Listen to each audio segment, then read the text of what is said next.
हाँ जी स्टूडेंट्स, अभी तक हमने पढ़ा फिज़िक्स के बारे में कि फ़िज़िक्स क्या होती है। ठीक है, अब हमने पढ़ना है और हम एक और चीज़ करके चुके हैं, स्कोप ऑफ फिज़िक्स। ठीक है, आप लोगों ने देखा कि फ़िज़िक्स का स्कोप कितना वास्ट है। ठीक है, अभी सिर्फ +1 +2 से रिलेटेड ही आपको बताया है कि +1 में कौन कौन सी आप ट्रेड्स इंक्लूड करेंगे और +2 में कौन सी। ठीक है, अब हम करेंगे सोसाइटी में, एक सोसाइटी में फ़िज़िक्स का क्या रोल है उसकी अपलिफ्टमेंट में। So according to this, physics plus technology is society. ठीक है, फिजिक्स और टेक्नोलॉजी यानी कि आधुनिकरण एंड फिजिक्स यानी कि भौतिकी, इन दोनों को मिला करके सोसाइटी बनती है। ठीक है, या फिर यूँ कहें कि सोसाइटी भी टेक्नोलॉजी को जन्म देती है और सोसाइटी फिजिक्स को भी जन्म दे सकती है। ठीक है, next I am going to give you an example like technology से फिज़िक्स का कैसे जनरेशन हुआ। देखो, पहले टेक्नोलॉजी थी हीट इंजन्स। ठीक है, हीट इंजन्स पे रिसर्च हुए। ये हीट इंजन जो है किस पर बेस्ड है? थर्मोडाइनमिक्स पर। ठीक है, कौन से प्रिंसिपल पर बेस्ड है? थर्मोडाइनमिक्स पर। अब हीट इंजन का जो फर्दर आधुनिकीकरण हुआ, ठीक है, फिज़िक्स यहाँ पर फिज़िक्स का प्रिंसिपल, ठीक है, यहाँ पर काम आया और क्या जनरेट हुआ? Steam engine. ठीक है, हीट इंजन से क्या जनरेट हुआ? Steam engine. ओके, अब दूसरी चीज़ है फिजिक्स से टेक्नोलॉजी। देखो, फिजिक्स ने क्या दिया? सिलिकॉन दिया। सिलिकॉन के अंदर कुछ एक ऐसी प्रॉपर्टीज़ हैं जो कि एक तो सबसे ज़्यादा ये चीप है। ठीक है, मतलब इसका प्राइस कॉस्ट ज़्यादा नहीं है, और दूसरा ये इजीली अबंडेंटली अवेलेबल है।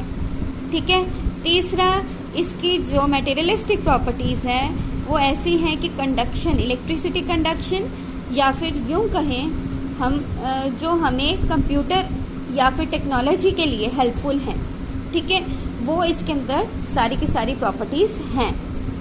अब सिलिकॉन की वजह से कंप्यूटर वर्ल्ड में रेवोल्यूशन आया। ठीक है, कैसे आया रेवोल्यूशन? देखो, सिलिकॉन के चिप यूज़ होने लग गए हैं मोबाइल्स में, और कहाँ पर आपके जितने भी ये इंस्ट्रूमेंट्स हैं, साइंटिफिक इंस्ट्रूमेंट्स हैं, उसमें भी सिलिकॉन का बहुत ज़्यादा यूज़ हो रहा है। दूसरा, सिलिकॉन की एक ऐसी प्रॉपर्टी है कि डाटा लीक नहीं करता, जल्दी जल्दी ख़राब नहीं होता। ठीक है, ये एक तो ये सेमीकंडक्टर भी है। ठीक है, तो इस कारण से भी ये हेल्पफुल है। मतलब ना तो ये बहुत ज़्यादा हाई वोल्टेजेस को करता है और ना ही ज़्यादा लो पे। ठीक है, और इसका मतलब ये है कि जो सिलिकॉन है वो एक इंटरमीडिएटर है। ठीक है, अब देखो, एटम्स से एनर्जी डेवलप होती है। हम एटम्स की बम्बार्डिंग करते हैं। ठीक है, आपस में, ये था पुराना कंसेप्ट। एटम से एनर्जी जनरेट हो रही है। ठीक है, किसने दिया था ये? रदरफोर्ड ने एक्सपेरिमेंट किया था कि दो एटम्स को आपस में अगर हम टकराते हैं तो हमारे पास 1933 में दिया था। ठीक है, तो हमारे पास बहुत सारी एनर्जी लिबरेट होती है, और एनर्जी रिलीज होने के कारण हम उसको क्या कर सकते हैं? उस एनर्जी को हम यूज़ कर सकते हैं हमारे वेरियस वर्क्स में। द सेकेंड थिंग, फिर हैन एंड मीटनर ने 1938 में क्या कहा कि जो एनर्जी है वो किससे ज़्यादा निकल सकती है एटम्स की बजाय? न्यूट्रॉन्स की बम्बार्डिंग से। ठीक है, जो कि आपके रेडियो एक्टिव एलिमेंट्स होते हैं ना। ठीक है, आपने वो देखे होंगे, नाम सुना होगा ना न्यूक्लियर रिएक्टर्स का। ठीक है, रेडियो एक्टिव एलिमेंट्स, उनकी वजह से एनर्जी ज़्यादा रिलीज़ होती है, और वो किस में कन्वर्ट होती है? कहाँ पर बनती है वो एनर्जी? न्यूक्लियर रिएक्टर के अंदर बनती है, और उस एनर्जी को हम अपने पावर प्लांट्स रन करने में यूज़ कर सकते हैं। वो एनर्जी हमारी पावर प्लांट यानी कि इलेक्ट्रिसिटी जनरेट करने में काम आती है। ठीक है, एक ये चीज़ हो गई, इलेक्ट्रिसिटी भी जनरेट हो गई इससे, और दूसरा वाटर की जो हाइड्रो इलेक्ट्रिसिटी, जो पानी से इलेक्ट्रिसिटी निकालना।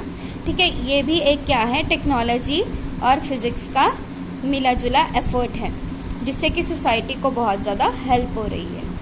ओके, तो ये थी फिजिक्स प्लस टेक्नोलॉजी सोसाइटी, ठीक है, जनरेशन ऑफ सोसाइटी, और ये हमारा स्कोप ऑफ फिजिक्स के अंदर ये टॉपिक कवर होता है, ठीक है। नेक्स्ट टॉपिक हमने पढ़ना है फंडामेंटल फोर्सेस इन नेचर, कि नेचर के अंदर कौन कौन सी फोर्सेस एग्जिस्ट करती हैं, जो हम ब्रॉडर वे पर देखेंगे, क्योंकि देखो बहुत सारी ऐसी फोर्सेस हैं जिनका हमें पता भी नहीं है, ठीक है। ऑन द ब्रॉडर एस्पेक्ट जो 4 फोर्सेस है जिसके अंदर बाकी सारी फोर्सेस एड अप हो सकती हैं, ठीक है, वो हम अभी यहाँ पर देखने वाले हैं। ओके।